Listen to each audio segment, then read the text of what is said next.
There they are. So those are two invasive species that we've designed. So they're superimposed on top of us. And now we can walk around and let's see what else we might discover. This is Eto Titigbe. He's an artist whose practice meets at the intersections of sculpture, installation, and public art. And he's speaking to people gathered on the 18th Street pedestrian bridge in Philadelphia, looking over the Callowhill Cut. Eto's walking them through an augmented reality, or AR, installation that he designed. The point of the project is to get people to think about the cut, and to speculate on our relationship to it and what it could be in the future. The cut is a sunken channel that slices from east to west through the city's grid. This area, nestled in Philly's dense urban landscape, is the inspiration for an interactive public art project called Invasive Species, Ecosystems, Land-Based Initiatives. The project includes public art installations that scrutinize the term invasive species, offering insight into the way we see flora, fauna, and each other, as well as what we don't see. One of the big things with invasive plants is their root systems, and how are they similar or different from native plants and things like that. So we wanted to emphasize the root system. So as Dave is doing right now, what you can do is use your tablet or your phone to kind of find those in the space.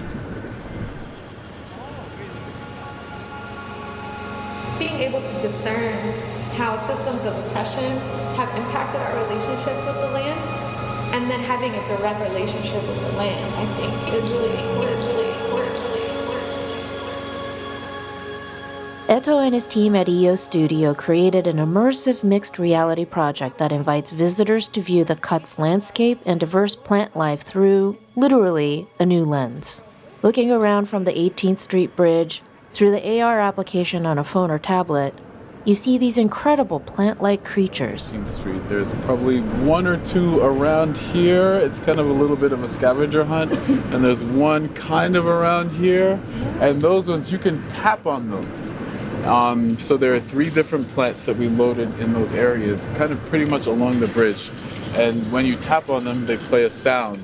And they transform into a mutant plant. To dream up the mutant plants in the AR experience, Eto and his team spent days and nights at the Cut, observing their surroundings, feeling the movements of the natural environment, and imagining what might become of the space in the future. The rest of the kind of built architecture and built space around us, this is the most biodiverse area, for several blocks, right? It's amazing what you see, especially as at dawn. It goes from being really quiet, just a few leaves rustling in the wind and whatever, to all of a sudden teeming with activity. And you see this whole range of flora, fauna, and insects, bunnies. There are tons of bunnies. Eto says during the course of observing and studying the Cut, he came to see how so much of the urban ecosystem is interrelated. And if you look at it now, it's pretty amazing in the sense that it's overgrown. There's probably more biodiversity here than you would see in other areas. So what we wanted to do with the AR experience was to kind of make that even more, make folks more hyper aware of that. Let folks know, especially within Philly, what conversations are folks having around climate justice? What's urgent? How are folks who work with the land preparing for a possible future where there is scarcity, where there are droughts and things of that nature? It's really interesting. A lot of this project was about kind of standing back, standing away from the space and reflecting on it and speculating,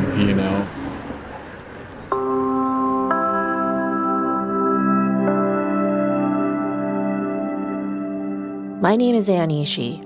I'm a writer, musician, and executive director of the Asian Arts Initiative in Philadelphia. This is the first of a 2-part radio series about the Invasive Species Project, which was hosted by AAI. In this episode, we hear from some of the curators, contributors, and artists in residence who helped form the ideas and concepts embedded in the interactive public installation.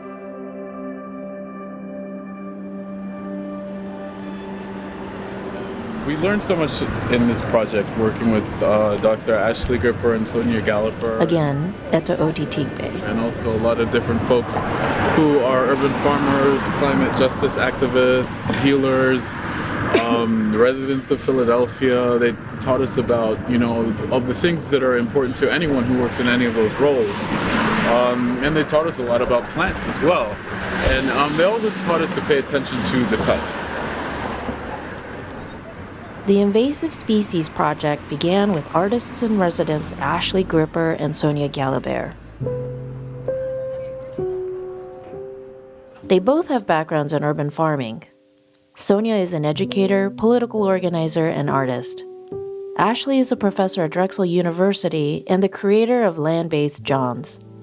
Her work focuses on reclamation of land-based living. My first time visiting the cut was in October 2021. This is Ashley. I was there with her exploring the cut back in the fall of 2021. I was really immersed in being on the land, farming, growing, and my mind was in a much quieter space.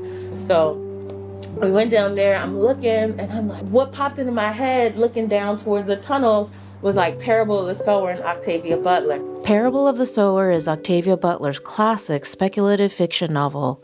It takes place in a post-apocalyptic world ravaged by climate change and social inequality. And then you look to the left and it's just this just overgrown, not even all the way to the cut. As you start to walk, the whole side of the parking lot is lined with wild plants, trees, vines. Everything is still very green. There was just so much information, so much life and beauty just as you walk up to the cut. And then when we got to the cut,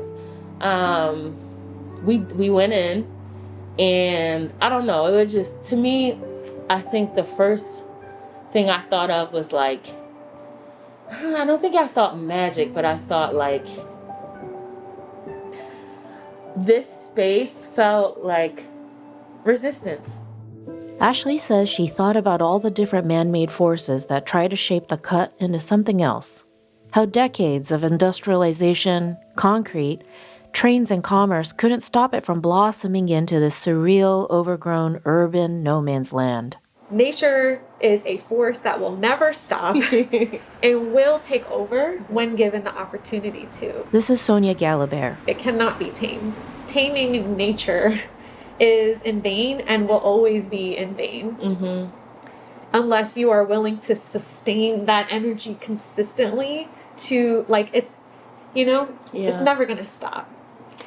The other side is now I feel I can appreciate all the human labor that goes towards keeping cities, because it does not take long for shit to find its way through the concrete, and I felt dystopian too. Yeah. Right? You mentioned Parable of the Sower, that resonates, but I was kind of is this future dystopia, or is this ancient? Are we going into the future or into the past? All I know is this doesn't feel like now. It can feel like time traveling when you're exploring the cut. Remnants of so many different periods of the past clashing with ambient feelings of the present. Cars and people pass by long abandoned bridges that have been overtaken by plant life. I just remember feeling wow, this is unreal, and is a gift. Yeah.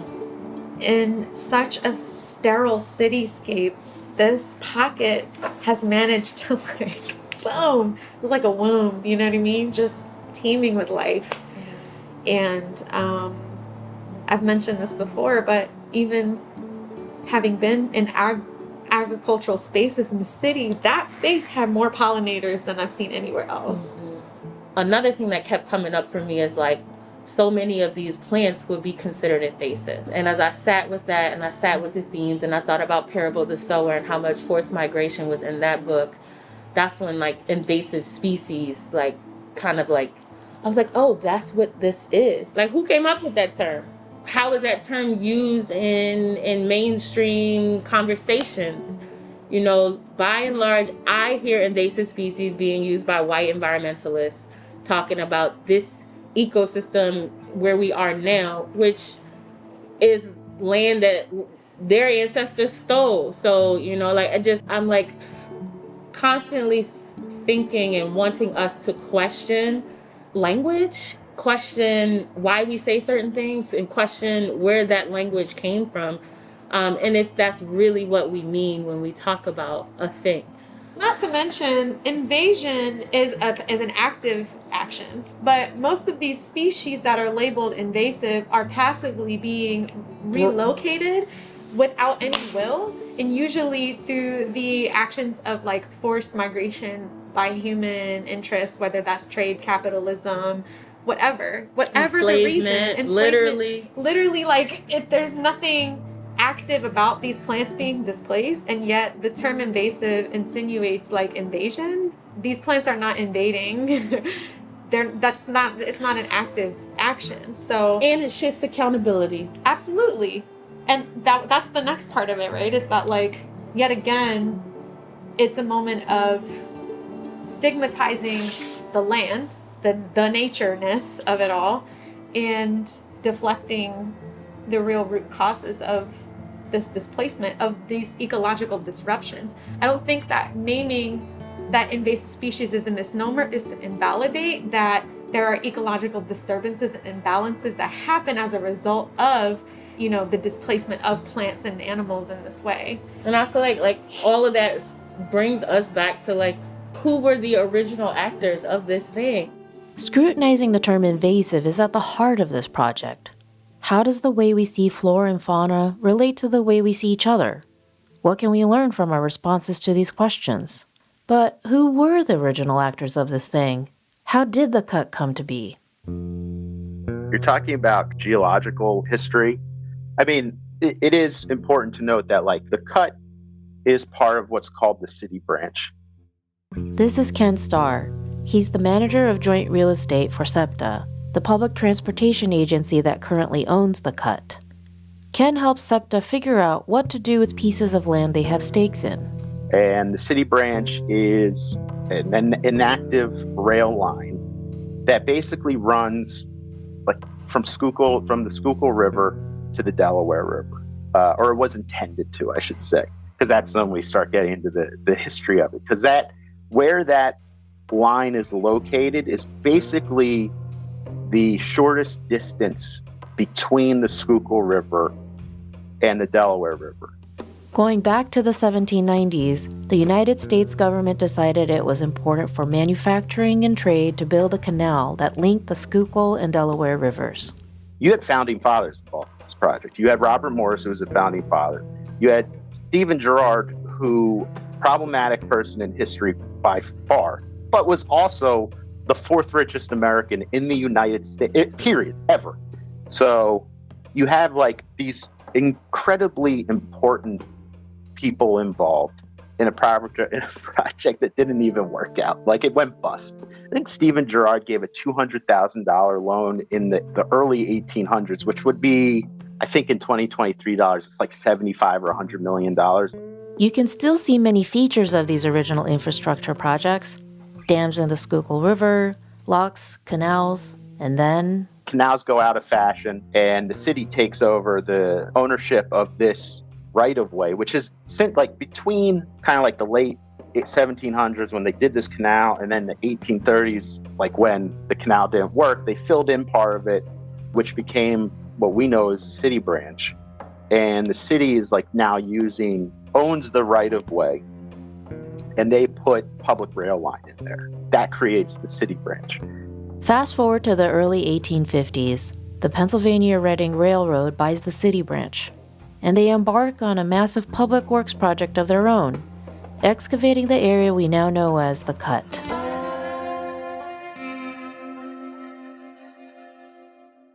This was one of the largest projects taken up at the time. It cost, in today's dollars, $200 million for them to do it. And the reason they did it was because they had these trains running at grade at road level, and they were hitting and killing too many people. Because it was imagine having a train running along the street across Broad Street, and that's what was happening. So they needed to do something about it. The trench is built, and for about 100 years, the railroad thrived in Philadelphia. There are landmarks from that period you can see today. The Baldwin Bridge, named after Matthias Baldwin, a locomotive manufacturing maven, and the Reading Terminal Market, former headquarters of the Reading Railroad. You know, in the 1800s, it would have been rail, and it would have been, you know, this black smoke and the honking of the whistles and like people moving giant blocks of ice and you know, pieces for the Baldwin locomotives. But fast forward again. Technology progresses, especially post-World War II, and by the 1970s, the railroad goes bust. The rail line is then acquired by Conrail. For a couple decades, they mount a futile attempt to save the rail line. And then SEPTA comes in the 90s, and we acquire the city branch from Conrail. We acquire the right-of-way for potential use for a project that was called the Schuylkill Valley Metro Project. This was going to be a rail line that created a connection from the then bustling Reading, Pennsylvania through Philly all the way to the convention center. Long story short, it never came to be. So, you know, the actual rail was taken out and the property became inactive. There is like some freight usage still, but the city branch itself, it's done. There's no transportation usage for it. No track along the cut, which again, it's an open air trench that now runs, it's from 16th to 22nd Street. 2 blocks of it have been paved over for parking, you know, where the Whole Foods is. And the rest is kind of like going back to nature. And it's sat that way for a long time, since the 90s. This sits right in this amazing part of Philadelphia, just sits there. Ken told us that over the past 30 years, many ideas have been proposed for the cut, but none of them have come to fruition. Though in late 2023, SEPTA issued a public request for information, an open call asking local stakeholders to propose ideas for the land.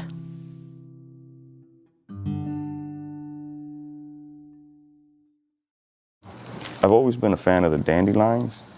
You know, the misconceptions that come with them, that they're weed, you know, but you come to find out they have all these like nutritional values. They have these like other uses. Like I'm hearing that they're like making a form of rubber that comes from these plants, like tires and things like that. They're you know, creating all this. This is Michael Gonzalo Moran. He helps run the Iglesias Gardens, a community garden in the Kensington neighborhood of Philadelphia. He was one of a few local urban gardeners, organizers, and climate justice activists interviewed by the curators of the Invasive Species Project. So it's just been awesome to, again, this is where it kind of goes back to the technology of the urban agriculture stuff, you know, like they're finding these new uses for these plants that you're taught that they're weed, you know, they to be discarded, they're in the way, if you will. But like now they're becoming an essential, or at least being recognized as an essential, you know, element to everyday life, if you will. The Iglesias Gardens were first established in 2012 by the Philly Socialists, an organization committed to creating a just and sustainable future for all. They took over unused land in Kensington and transformed it into a collective-run garden and public space. They named it after Cesar Iglesias, a playwright, labor organizer, journalist, and president of the Puerto Rican Communist Party. Michael says it's much more than a community garden. It's a community organizing project that's building a network of support for the neighborhood. All people are my people, from my perspective, right? But specifically with the work that I've been doing at the Iglesias Garden, I've created or become part of a people, of a tribe, if you will. And that's why that term kind of stuck out to me, just to kind of realize and look back, like, man, this is my tribe here, you know, and we are of the North Philly, you know, section of this, you know, of this whole thing, you know. But overall, we're a multi-generational, multicultural, collaborative of great people, man. Just different walks of life. Michael says that Philly is as good a place to farm as any other place. I feel like outside of these circles, farming, in a sense, is still recognized or remembered as, if you will, as like this out of the city, in the country, open space, farm. That's the only way that you can, in a sense, be a farmer, if you will, right? So I think that if there was a way to not so much rewrite, because farming is farming, right? Like you need open land at times, to learn or crop, or to plant certain crops or whatever. But the idea that a farm can exist in a city as well, like a way to deliver that message more clearly, if you will, or more, I would say even blatantly, like there can be farms here, you know what I mean? Like, emphasize that aspect of it.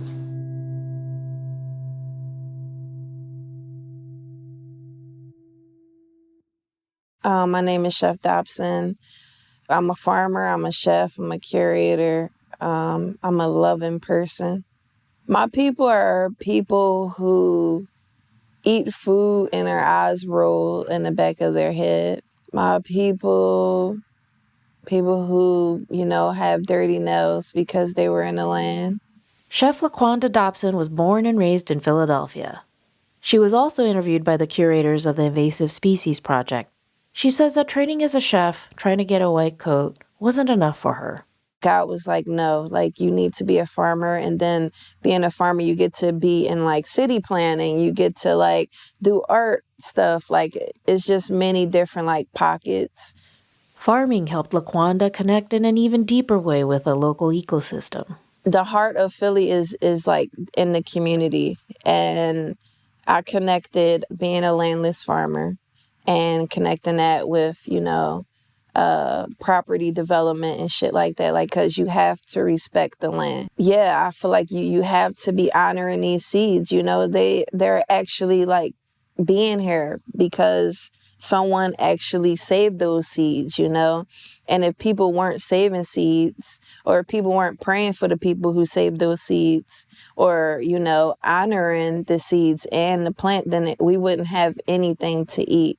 And there's a lot of stories around like seeds that like people have found from years ago, and like they're like replanting those and like reclaiming that food. And I think that that's pretty dope and cool. Chef LaQuanda says farmers should be dreamers. I used to dream about like clover, or I would dream about like okra or something like that. Those are like plants that are like saying, yo, like I need you to like consume me in your body, or I need you to sit with me and like get more information about me because somebody later on down the future may need it. Chef LaQuanda says her work is ultimately centered on food sovereignty. Having the right to grow your own food, deciding how you're going to eat, how you're going to take care of yourself and your community. I think when it comes to having this inspiration to be a farmer, I think that it opened up many different lenses for me to be a part of community in a different way. My goal is to own a 3-story corner home with a lot next to it. I think that's like the millionaire type of like idea for me, because I'm from here, and like I need a porch and I need a wraparound porch, because like I still love my Philly, but ain't nothing like sitting on a porch in Philly, and having your steps, looking at your community and seeing what's going on. So if I could look at it in an imaginary type of world, the future of agriculture would be just how it is, but better. It would be everyone would have raised beds outside of their lawns. People would be sharing produce with each other. The city would like keep land spaces where people are doing community farming at. They wouldn't even touch it. They wouldn't even think about touching it. There wouldn't be laws around people having chickens. People would have chickens running around, and we would have unlimited water sources. And it wouldn't be a problem that people are saving rainwater. So like, I think that farming is a spiritual thing, and I think it's the best thing that I actually done like in my career.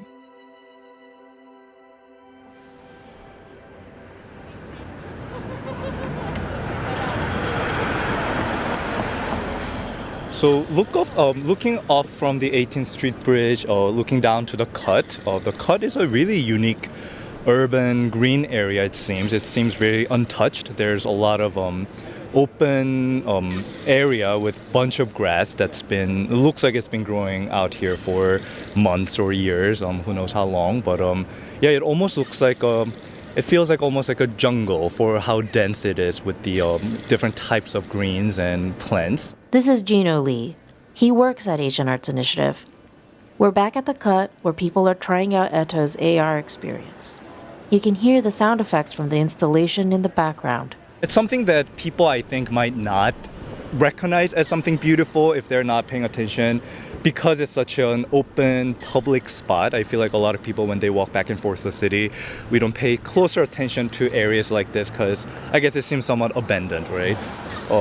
So yeah, but then if you actually take time and stop and look at it closer, I think there's a lot of beautiful landscapes that's happening within it. And yeah, I guess it's not controlled. It's not a landscaped thing, but it creates, I think, a view. I mean, all kinds of city stuff is in one frame when we're looking at the view of the cut from the 18th Street Bridge. So yeah, it really puts me into this weird, the mix of the urban jungle, cityscape, a lot of different landscapes mixed together. So I think that's what makes the view pretty unique. In addition to the things you heard about in this episode, the Invasive Species Project also included a series of community engagements with the populations of Asian Americans from the North Capitol Hill and Chinatown area, students and staff from the Community College of Philadelphia, civic institutions, and Black and Indigenous residents and stakeholders. All folks in the region who are working for a movement to connect land to sky and bring healing to earth and inhabitants along the way. Ultimately, we hope this collaborative process will help guide strategies for positive change in our communities. Again, Eto Otitigbe. This project really, if there's anything I want people to take away from this project is the fact that we are all extremely connected to each other, and what we do impacts, the folks around us, and how can we collectively think about our health and well-being in a better way. And also specifically, what strategies, should we start, implementing in our lives to individually be caretakers of the planet. I personally got a little plot. I teach at Brooklyn College, so I got a little plot in our college farm. Love it. So I'll start in that way. Getting my hands dirty and growing things and everything like that. So.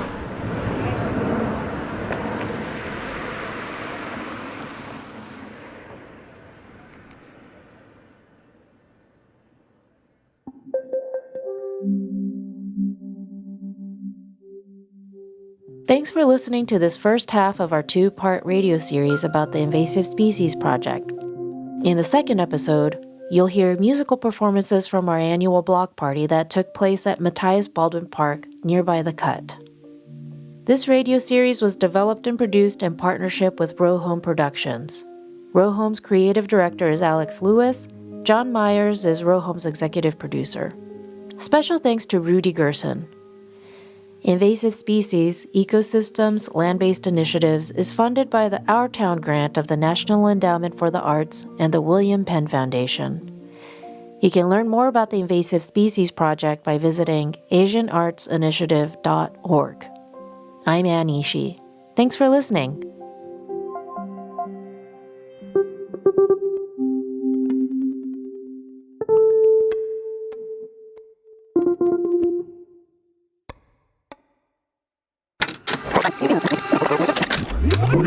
Rowhome Productions.